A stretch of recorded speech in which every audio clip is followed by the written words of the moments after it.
All right, ladies and gentlemen, if it's Thursday, it's Malzberg's Media Madness. And Tim Graham, Director of Media Analysis with the Media Research Center and Executive Editor of Newsbusters.org, joins us. Tim, welcome. It didn't take long for the networks to start smearing Carly Fiorina once she was announced by Cruz as his quote-unquote running mate. And let's go to MSNBC. Ted Cruz naming Carly Fiorina as his running mate. Your take?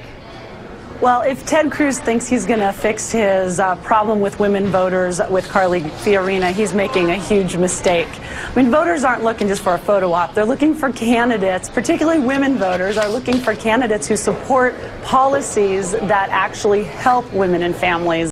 And, of course, Carly Fiorina, Tim, that's the president of Emily's List, supports policies that hurt women and their families.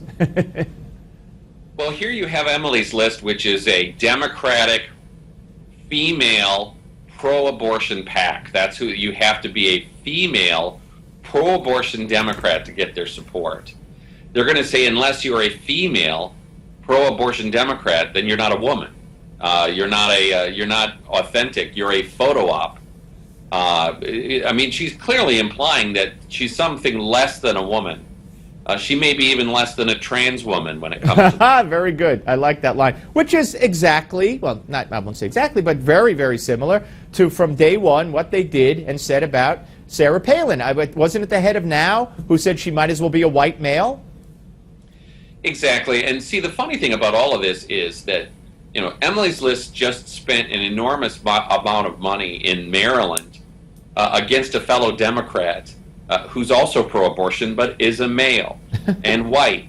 And MSNBC is so programmed to be a DNC station that they didn't even ask the person who runs Emily's List, what about this fiasco where you just wasted all this money in Maryland running against a fellow Democrat?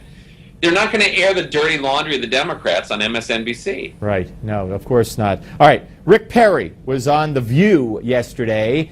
This was before the announcement of Carly, and Whoopi went after Ted Cruz. Let's watch. Ted Cruz has made also some very, if you're gay, really uncomfortable, nasty things. You're getting them back. Do you feel that your party represents gay folks as well as they should? LGBT community as well as they should. Do you feel like they even recognize them as human beings?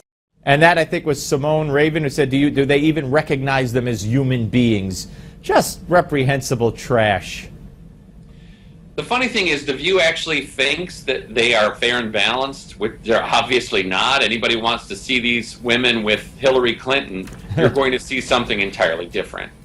And yes, it's an unfair shot to say Ted Cruz says nasty things about gays and then not give an example.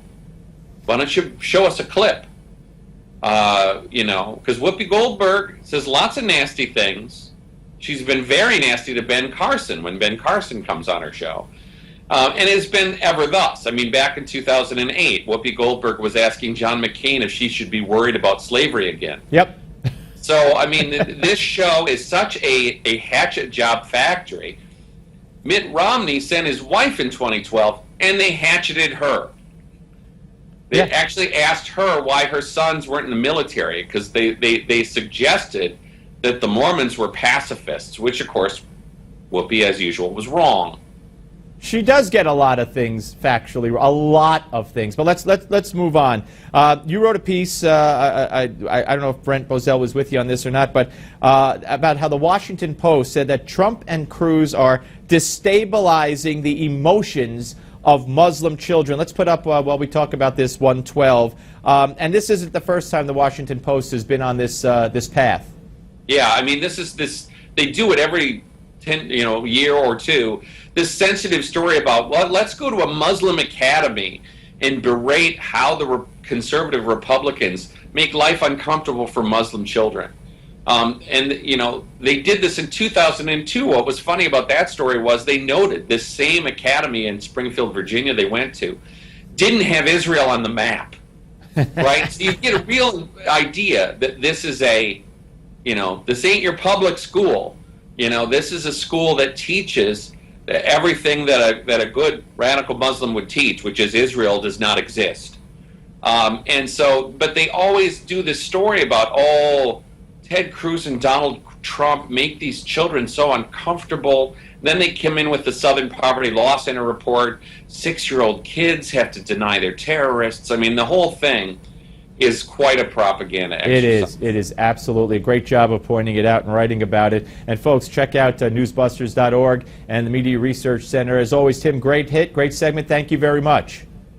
My pleasure. All right, folks. Next week, more Malzberg Media Madness. Don't forget. And up next, Kristen Tate. She's finally got the book out. It's Government Gone Wild. We'll talk with her all about it. Don't miss it.